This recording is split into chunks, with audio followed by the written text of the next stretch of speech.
Boa noite a todos. Estamos aqui mais uma vez para realizar a nossa reunião da Casa Espírita, Centro Espírita União e Amor, das sextas-feiras. Essa reunião é uma reunião de estudos e de atendimento espiritual. Assim, aqueles que já estão conosco há algum tempo, que cuidem de colocar as suas garrafinhas de água para fluidificação, já sabem a postura mais adequada que devemos ter nesse momento para facilitar o atendimento que os benfeitores espirituais nos trazem nessa noite. Vamos fazer a nossa prece inicial e, em seguida, iniciaremos o nosso estudo da noite. Assim, vamos todos unir o nosso pensamento, elevando até o Mestre Jesus, para que Ele possa, com suas bênçãos infinitas para nós, nos proteger também nesse momento, ajudando-nos na nossa preparação interior para esse momento de estudo, de aprendizado, de reflexão e de melhoria íntima. Mestre querido, benfeitores da nossa casa, acompanhem-nos durante todo o desenrolar da nossa reunião. Ajuda-nos, Mestre querido, para que possamos absorver aqui as melhores vibrações e que possamos retê-las pelo tempo maior que nós conseguirmos. Assim, pedimos a ajuda também de cada benfeitor nosso em especial, para que nos acompanhe nesse momento. Que assim seja, graças a Deus. Bem, nessa noite de hoje, nós vamos tratar de um tema que muitas vezes nós encontramos em conversas que temos com os nossos amigos, com os nossos familiares.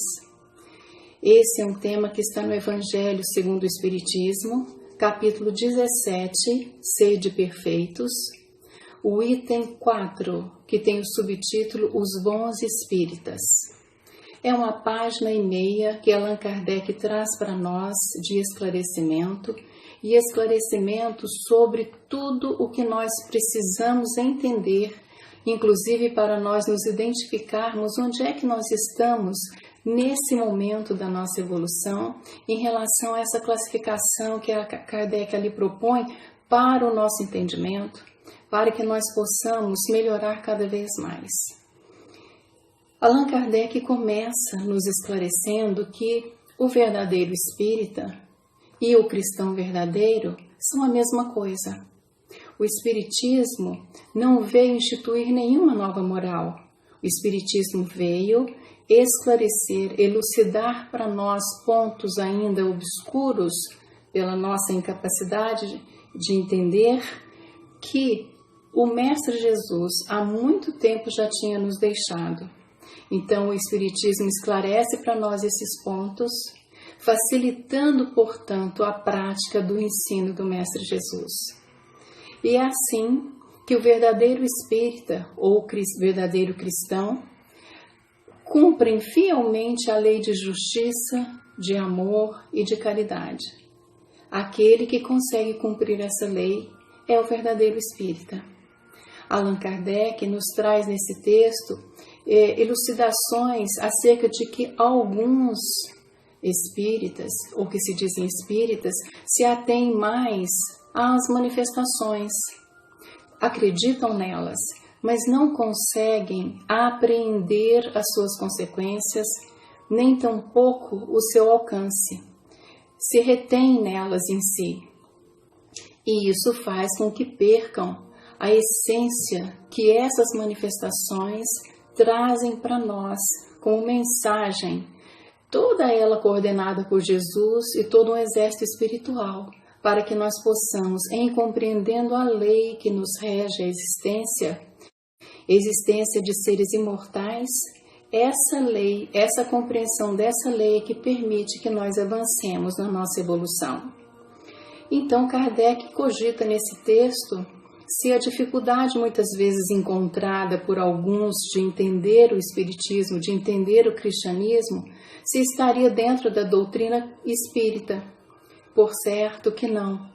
A doutrina é clara, ela não possui alegorias, ela não possui nenhum mistério que ao vulgo fosse impossível entender. Todos os chamados iniciados do Espiritismo são iniciados porque estudaram, porque quiseram entender, quiseram compreender a mensagem proposta pelo Mestre Jesus, que lá atrás nos disse que nos enviaria o Consolador no momento oportuno segundo a nossa capacidade de compreensão, a nossa capacidade de entendimento da sua mensagem mais aprofundadamente. E é assim, então, que hoje o Espiritismo, elucidando, esclarecendo o conteúdo das passagens que Jesus nos deixou, nós conseguimos, de maneira clara, construir uma fé inabalável, porque é uma fé esclarecida. Acerca da doutrina espírita, nós temos, primeiro de tudo, a existência de Deus, o nosso Pai, que é o princípio de todas as coisas. Depois, a existência de criaturas imortais, que somos nós. A possibilidade de reencarnar várias vezes que essas criaturas possuem. É o princípio da reencarnação. O Espiritismo nos explica todo o mecanismo da reencarnação. O que se passa antes, o que se passa durante e depois de cada reencarnação. A pluralidade dos mundos habitados, a possibilidade de comunicação entre o mundo visível e o mundo invisível. Esses são os pilares da doutrina espírita, todos eles explicados e esclarecidos, não restando nenhuma dúvida mais para o nosso entendimento.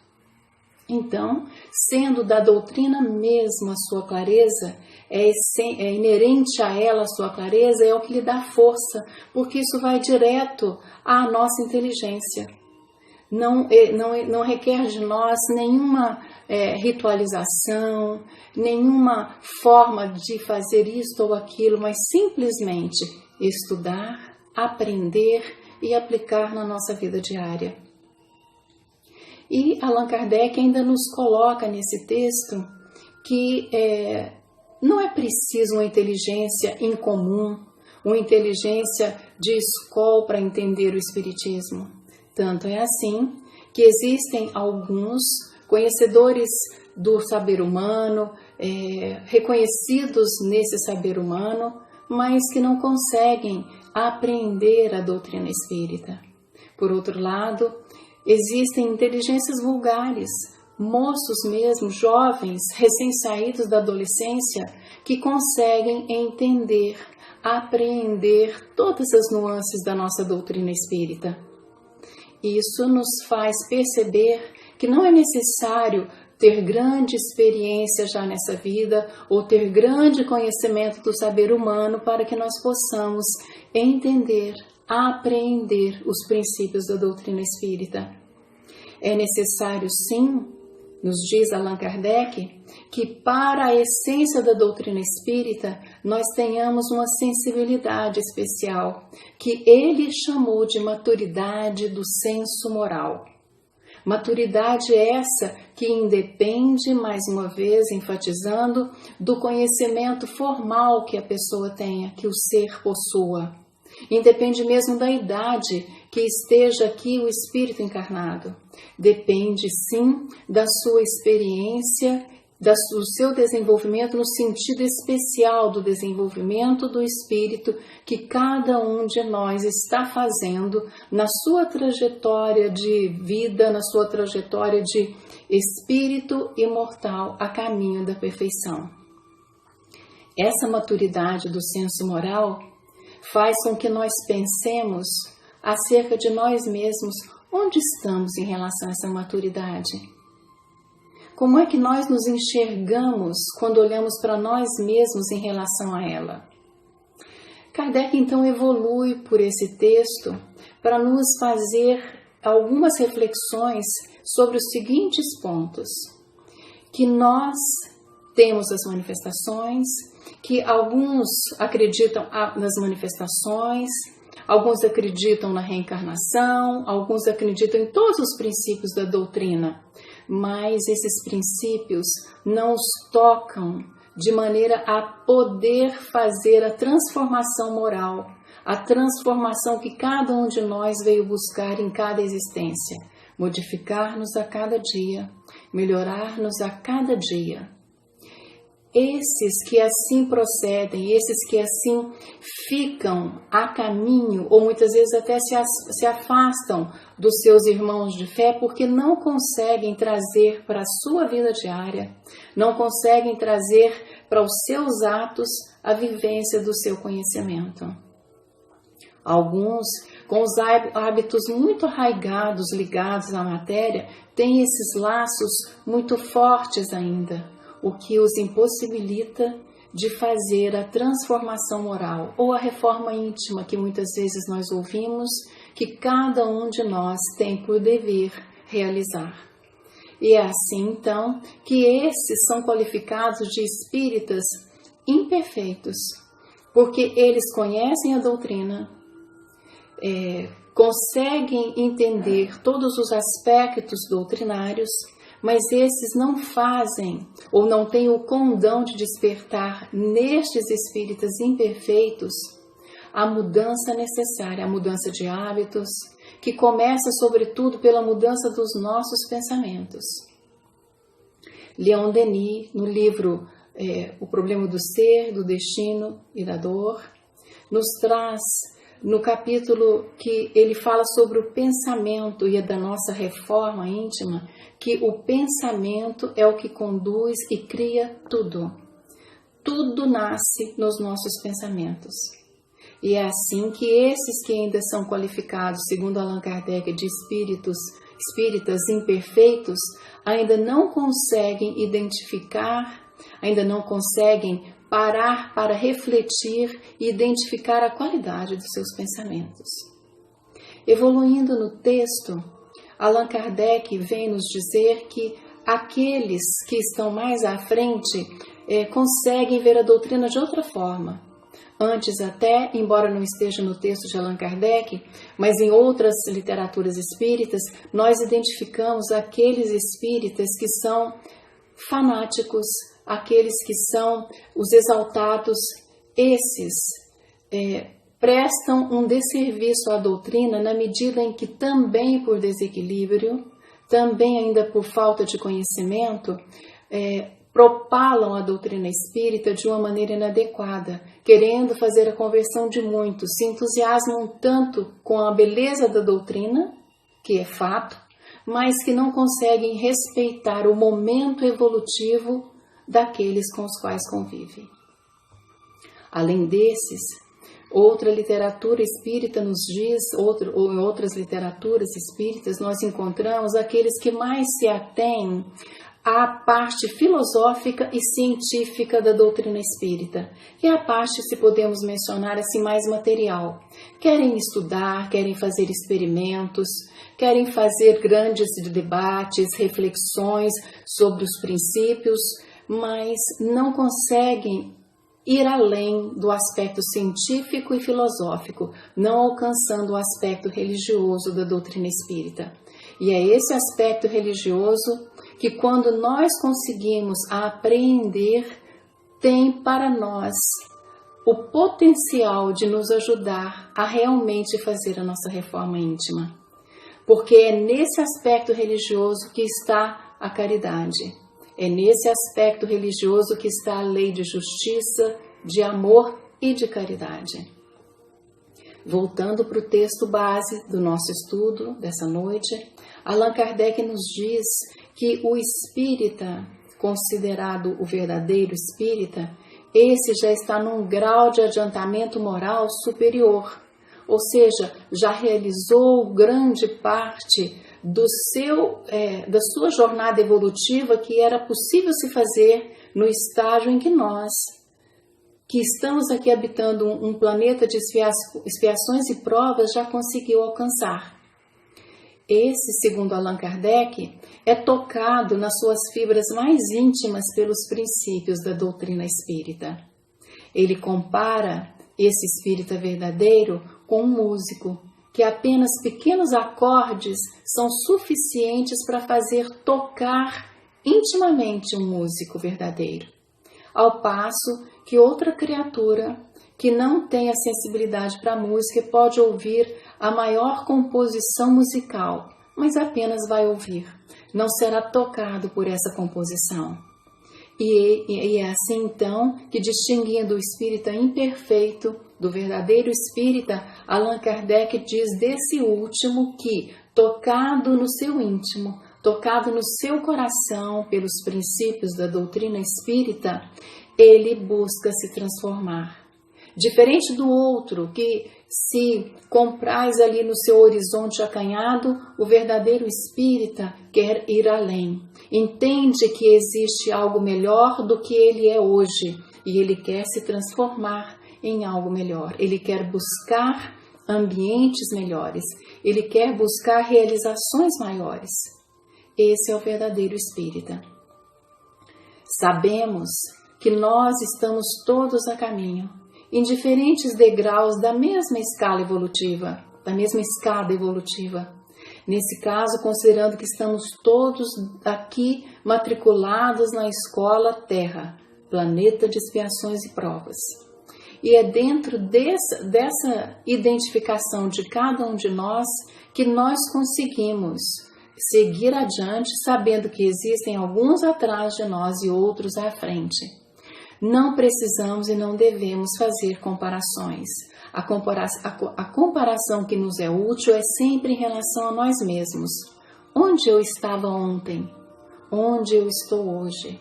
Onde estarei amanhã em relação às minhas virtudes? Quais são os vícios morais que eu ainda carrego comigo, que eu preciso me despojar deles? Quais são as situações em que eu me vejo e perco o meu controle emocional? Quais são as situações que ainda são capazes de ativar gatilhos que significam explosões emocionais, que significam falta de controle, que significam violentação das outras pessoas em todos os sentidos? Allan Kardec, no final desse texto, nos diz que se reconhece o verdadeiro espírita pela sua transformação moral e pelos esforços que emprega em domar as suas inclinações más. De novo, reconhece-se o verdadeiro espírita pela sua transformação moral e pelos esforços que emprega para domar as suas inclinações más. Então, quando é possível nós percebermos que alguém ou nós mesmos está fazendo de maneira diferente o que fazia antes? Tem mais paciência, tem mais tolerância, é capaz de perdoar, é capaz de entender, é capaz de fazer o exercício da empatia para entender a situação do outro. Aí se percebe uma transformação moral. E os esforços que Allan Kardec diz que são aquele que emprega os esforços em domar as suas inclinações más. Aí nós voltamos para o texto de Leon Denis, no livro Problema do Ser, do Destino e da Dor, em que Leon Denis, vai nos colocar nesse capítulo que fala sobre a disciplina do pensamento e a reforma do caráter. É o capítulo 24 da terceira parte. Então, se nós temos que fazer a nossa transformação moral, se nós precisamos empregar esforços para dominar as nossas más inclinações, Leon Denis nos dá a chave. Quando nos faz lembrar que o pensamento é criador, é o pensamento que vai ditar o que nós falamos e que vai ditar o que nós fazemos. Por vezes nós encontramos discrepâncias entre a fala e a ação. É aí que nós entendemos que existe conflito naquela criatura que pensa de uma forma, fala fala de uma forma diferente e age mais diferente ainda, ou seja, ainda não consegue fazer harmonicamente pensar, falar e agir. E então, Leon Denis nos dá mais dicas, que nós precisamos vigiar os nossos pensamentos. E aí nós voltamos a Jesus. Vigiai e orai, para não cairdes em tentação. Vigiar os nossos pensamentos, no sentido positivo dessa proposição. Identificar quais são os nossos pensamentos, qual é a qualidade dos pensamentos que nós nutrimos normalmente. Qual é a prevalência dos nossos pensamentos? É um escaneamento próprio, um autoescaneamento, para que nós consigamos identificar onde estamos, como estamos, o que precisamos fazer de melhoria, quais são as nossas más inclinações que precisamos domar. Porque nós só conseguiremos fazer a nossa melhoria a partir do momento que nós identificamos o que precisa ser melhorado. Se estamos buscando essa transformação moral, se sabemos, segundo Allan Kardec, que precisamos empregar esforços nesse sentido, primeiro precisamos conhecer-nos a nós mesmos para que não desperdicemos tempo nem energia naquilo que realmente nós precisamos fazer as nossas mudanças. E Leon Denis continua nos sugerindo buscar em nós mesmos muitas respostas. Isso é tão atual, isso é tão próprio para o momento que estamos vivendo, porque também nesse texto, Leon Denis nos diz algo que parece que ele está falando do momento de hoje. Esse livro foi escrito por Leon Denis em 1908 e tem um parágrafo desse capítulo que ele nos diz o seguinte, que nós sofremos de uma anemia intelectual.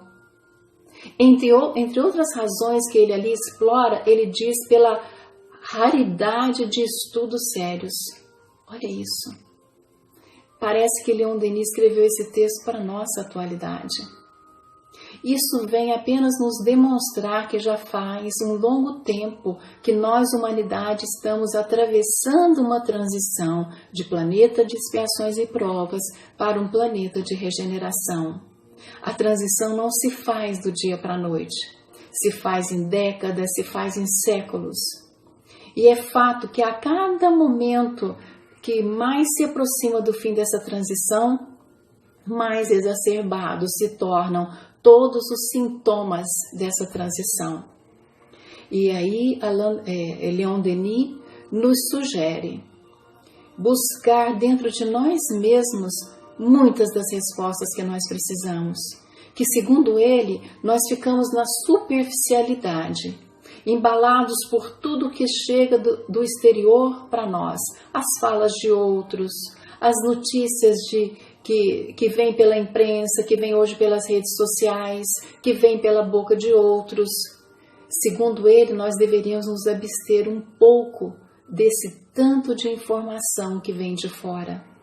Buscar dentro de nós, porque cada um de nós, segundo ele, tem a fonte necessária para que nós possamos realizar aquele trabalho evolutivo que nós viemos fazer aqui. Olha que lindo isso!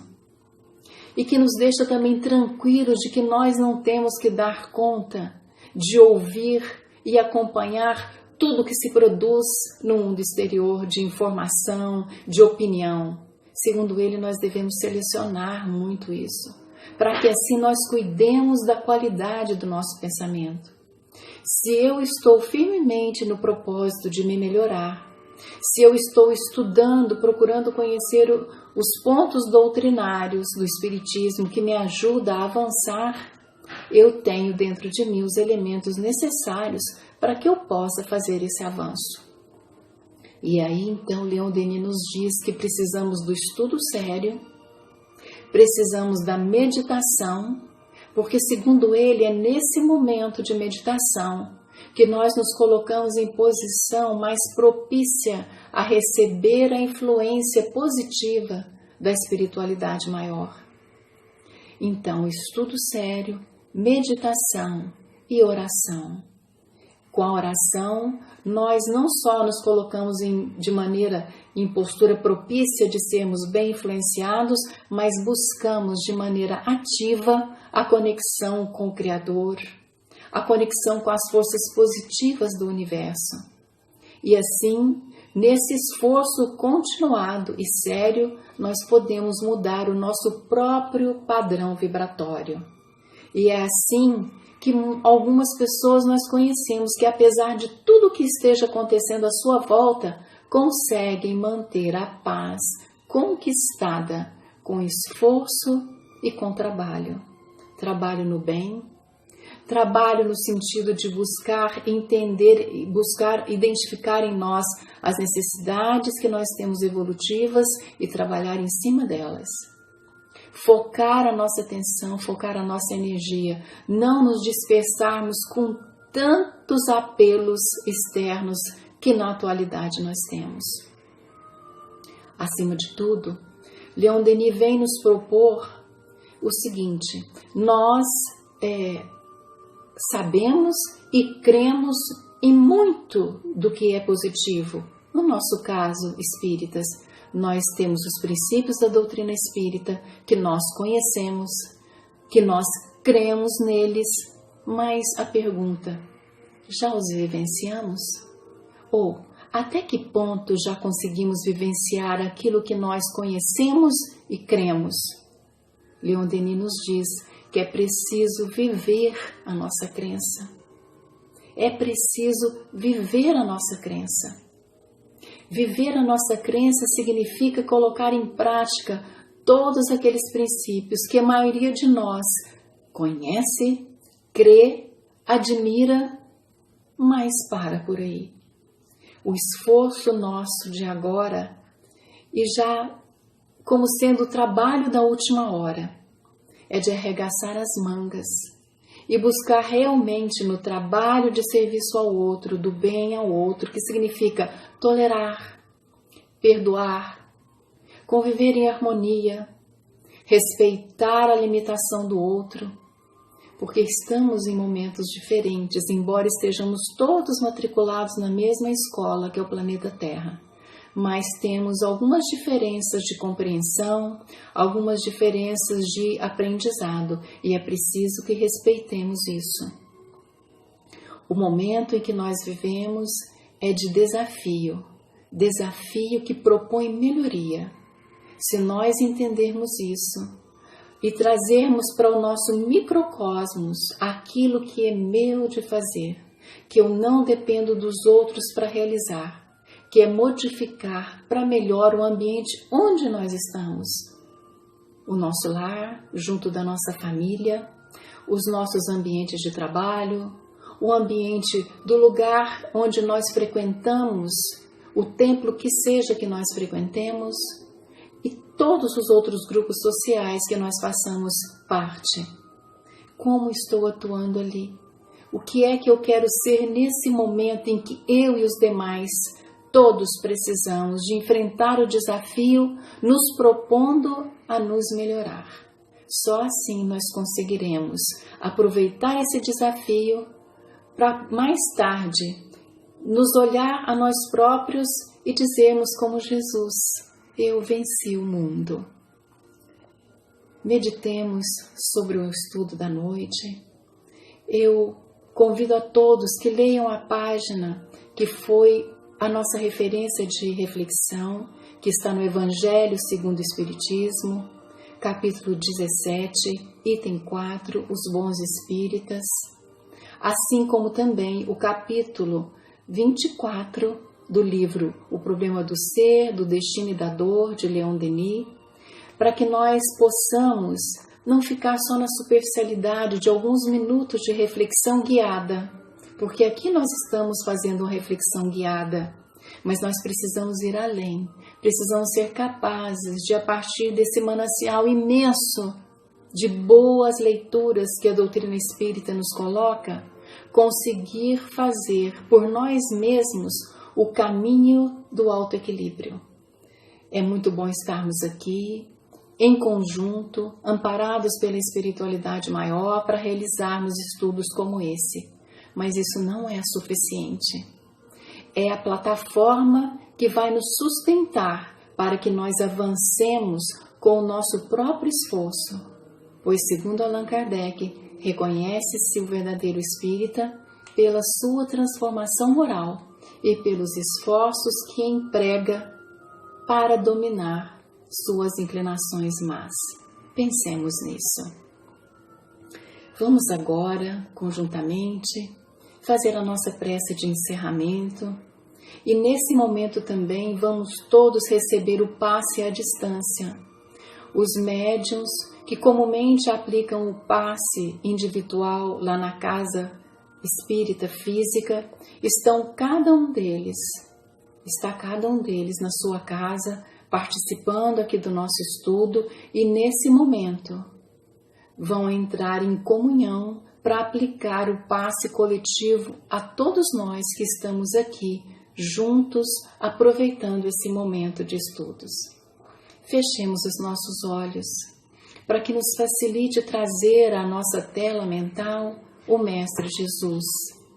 Que o Mestre Jesus possa mais uma vez nos amparar, mais uma vez nos guiar, para que nós possamos receber a sua proteção, Mestre Jesus, a proteção dos benfeitores espirituais da nossa casa, para que nesse momento do passe nós recebamos as energias que cada um de nós precisa para o equilíbrio, para o reforço do nosso ânimo, para que possamos seguir em frente, que possamos assim ser abençoados, que possamos ter os nossos lares também abençoados, que as águas que estão para a fluidificação, Mestre querido, sejam todas elas agora fluidificadas, transformadas no remédio espiritual que cada um de nós precisa, Senhor.